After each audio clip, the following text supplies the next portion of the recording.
Good morning, good evening sa inyong lahat. Nandito na naman tayo. Nagbabalik na naman tayo. So ayan guys, mayroong akong sasabihin sa inyo na si Kuya Dangkay ay wala pa dito, pumunta ng abroad.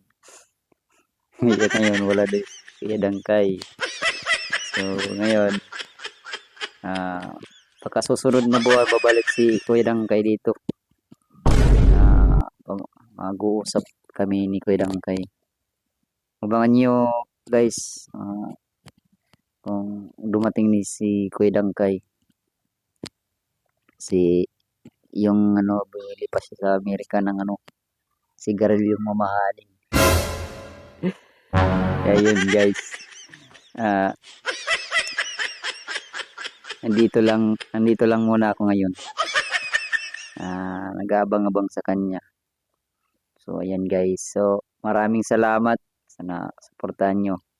Abangan ninyo yung video namin ni Kuya Dangkay sa next video na yun.